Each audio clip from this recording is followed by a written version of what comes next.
छात्र वहां जो इकट्ठा हुए शांतिपूर्ण तरीके से इकट्ठा हुए थे। शांतिपूर्ण प्रदर्शन में बिना वर्दी वालों के लाठीचार्ज ने दिल्ली पुलिस कर साख पर अब सबसे बड़ा सवालिया निशान लगा दिया है। वो दिल्ली पुलिस जो अपनी कानूनी क्षमताओं के लिए, अपनी प्रोफेशनलिज्म के लिए जानी जाती है, आज उस पर बेहद गंभीर सवाल खड़े हुए हैं। इन बिना वर्दी के लाठीचार्ज करने वालों को लेकर दिल्ली पुलिस से अब लगातार सवाल पूछे जा रहे हैं। सोशल मीडिया में ऐसे सवालों की, ऐसे वीडियोस की बाढ़ आई हुई है, लेकिन दिल्ली पुलिस अब तक मौन है। क्यों मौन है? क्यों कुछ नहीं कहती है? इन चेहरों के पीछे आखिर ऐसा कौन सा राज छिपा है जिसे दिल्ली पुलिस छिपाना चाहती है?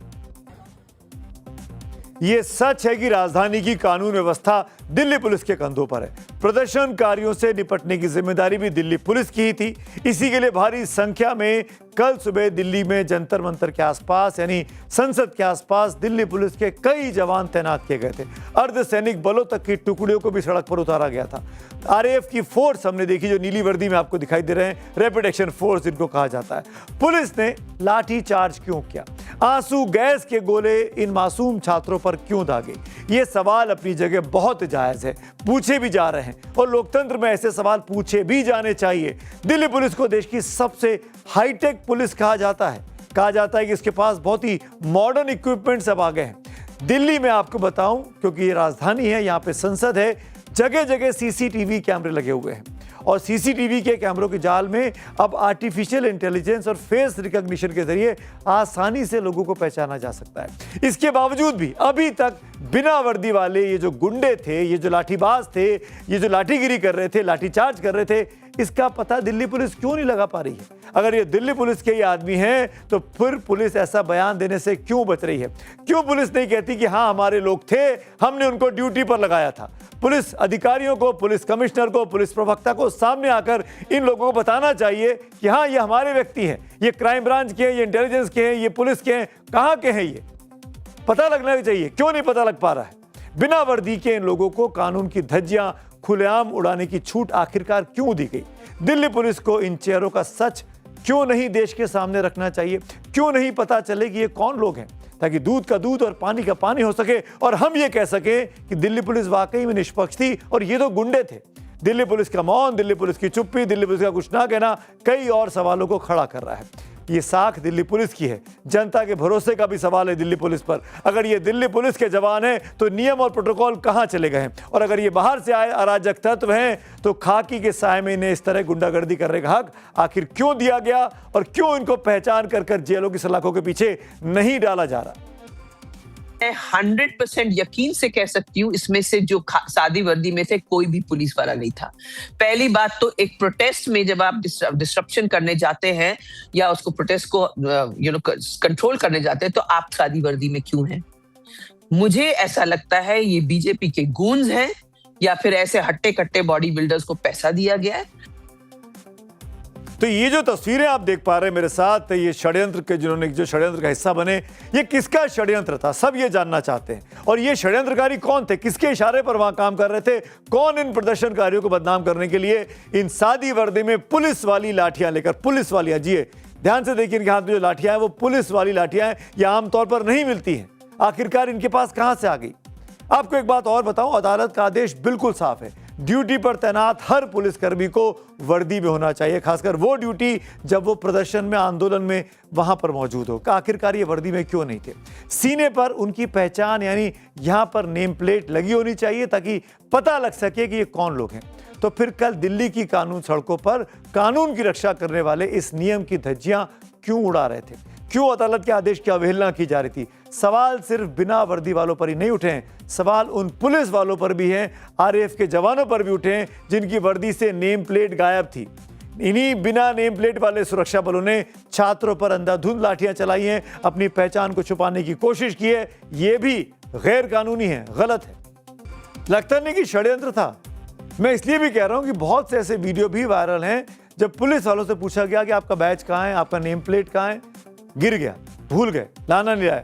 एक वीडियो में तो इतना हद तक कहा गया कि एक व्यक्ति कह रहा भूल गया, अगला कह रहा भूल गया, तीसरा कह रहा भूल गया, चौथा कह रहा गिर गया, भीड़ में गिर गया, भीड़ में गिर गया, फिर सब कहने लगते हैं भीड़ में गिर गया। अरे एक के भी चेहरे पर, एक की भी वर्दी पर नेम प्लेट क्यों नहीं है? वर्दी और वर्दी पर लगा नाम सिर्फ एक पहचान नहीं है, बल्कि जनता का संविधान और कानून पर भरोसा है। जब सीने से वो नाम गायब होता है तो समझ लीजिए कि जवाबदेही का अंत हो गया। खाकी सिर्फ एक कपड़ा नहीं है, संविधान की दरअसल एक शपथ है। अगर खाकी के साए में बिना वर्दी वाले ऐसी लाठियां अपने देश के युवाओं पर, छात्रों पर भांजेंगे तो रक्षक और भक्षक में फर्क कहां रह जाएगा। कल दिन भर लाठीचार्ज की तस्वीरों के बीच शाम को एक और तस्वीर आई जो सोशल मीडिया पर जमकर वायरल हुई, शायद आपने देखी होगी। मैं इसको फिर से दिखाना चाहता हूं। दिन भर पुलिस की लाठियां खाने वाले लोगों ने जवानों की जब वो निकले जंतर मंतर पर छात्रों के बीच से, तो किस तरीके से लोगों ने इनका स्वागत किया, इनको ध्यान से देखिए इस वीडियो को। जिन छात्रों पर ये वर्दी वाले पुलिस वाले या बगैर वर्दी वाले पुलिस वाले लाठियां भांज रहे थे, वो छात्र शाम को जंतर मंतर पर जब दोबारा प्रोटेस्ट शुरू हुआ, इन लोगों को देखकर तालियां बजा रहे थे। बगैर कुछ कहे गांधीगिरी दिखाई इन छात्रों ने और पुलिस वालों को आईना दिखाने की कोशिश की। ये छात्र हैं जो लाठियां खाकर भी पुलिस के लिए तालियां बजा रहे थे। दिल्ली पुलिस कमिश्नर को ये तस्वीरें बार बार देखनी चाहिए। नए नए बने हैं अभी वो, और सोचना चाहिए कि क्या वाकई इन छात्रों पर लाठीचार्ज और आंसू गैस की जरूरत थी। इस बीच लाठीचार्ज की निंदा करते हुए नई दिल्ली के रेसिडेंट डॉक्टर्स एसोसिएशन ने राष्ट्रपति द्रौपदी मुर्मू को एक पत्र लिखा। डॉक्टर्स ने इसकी स्वतंत्र जांच कराने की मांग की। ये वो डॉक्टर हैं जो अब डॉक्टर बन चुके हैं और भावी जो डॉक्टर थे, क्योंकि नीट की परीक्षा डॉक्टर्स के लिए होती है, उनके लिए मांग कर रहे हैं राष्ट्रपति से, भाई स्वतंत्र जांच किया जाए। इस बीच All India Lawyers Association for Justice ने भी, यानी वकीलों के एक संगठन ने भी लाठीचार्ज का आदेश देने वाले अफसरों पर, पुलिस अफसरों पर एफआईआर दर्ज करने की मांग की है। वकील कह रहे हैं कि पुलिस पर एफआईआर हो। वकीलों ने इसके लिए दिल्ली पुलिस कमिश्नर को एक पत्र भी लिखा है। दिल्ली हाईकोर्ट ने भी आज सोनम वांगचुक को सफदरजंग अस्पताल से मेदांता में शिफ्ट करने का आदेश दे दिया। कोर्ट ने कहा कि मेदांता उनके इलाज के लिए डॉक्टरों का एक पैनल बनाएगा। कोर्ट ने आदेश उनकी पत्नी गीतांजलि अंगमो की याचिका पर दिया है। हालांकि सिंगल बेंच ने गीतांजलि अंगमो की याचिका 2 दिन पहले खारिज कर दी थी। आज डिवीजन बेंच ने फैसला सोनम वांगचुक के हक में दिया। और आगे बढ़ने से पहले इस वक्त की जो सबसे बड़ी खबर है वो भी आपको पता होनी चाहिए।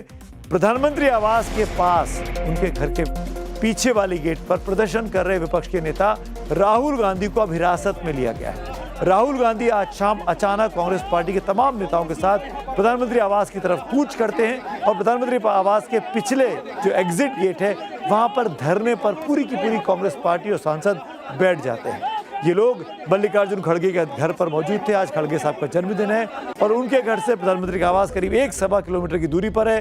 वहां से मार्च करते हुए प्रधानमंत्री आवास को घेरने पहुंचते हैं और धरने पर वहां बैठ जाते हैं। और उसके बाद दिल्ली पुलिस आती है, मान मनोबल करती है, नहीं मानने पर उनको उठाकर वहां से ले जाती है। तस्वीरें उसी बस की हैं दिल्ली पुलिस की, जहां पे राहुल गांधी को अब पुलिस उठाकर थाने में हिरासत में ले गई है। अखिलेश यादव समाजवादी पार्टी के अध्यक्ष, वो भी पहुंचे सॉलिडारिटी दिखाने के लिए राहुल गांधी के पास। उनको भी पुलिस ने हिरासत में लिया गया। पेपर लीक मामले में धर्मेंद्र प्रधान और प्रधानमंत्री के इस्तीफे की मांग को लेकर पीएम आवास के पास धरने पर बैठे राहुल गांधी को पुलिस उठाई है। जैसे ही पुलिस राहुल को उठाने आई, राहुल वहां जमीन पर लेट गए। इस पर पुलिस कर्मियों ने हाथ पैर से पकड़कर उठाकर ले गए, जैसे किसी को जबरन उठा के ले जाया जाता है। विपक्ष के नेता को कैसे पुलिस ले गई, इस तस्वीरों में आप देख सकते हैं। गुंडाई और राजनीति गुंडागर्दी की, उसका अंत यहाँ नहीं है। ये एक नई क्रांति की शुरुआत है राहुल गांधी के नेतृत्व में। वो हमें जेल में बंद कर सकते हैं, लाठियां मार सकते हैं, दुर्व्यवहार कर सकते हैं, पर मोदी जी को जवाब देना पड़ेगा इन हिंदुस्तान के लाखों बेटा बेटियों को जिन्होंने पेपर लीक से अपना भाग्य खोया है, अपने कुल का चिराग खोया है। ये क्रांति अब बड़ी ज्वाला बनकर धधकेगी। राहुल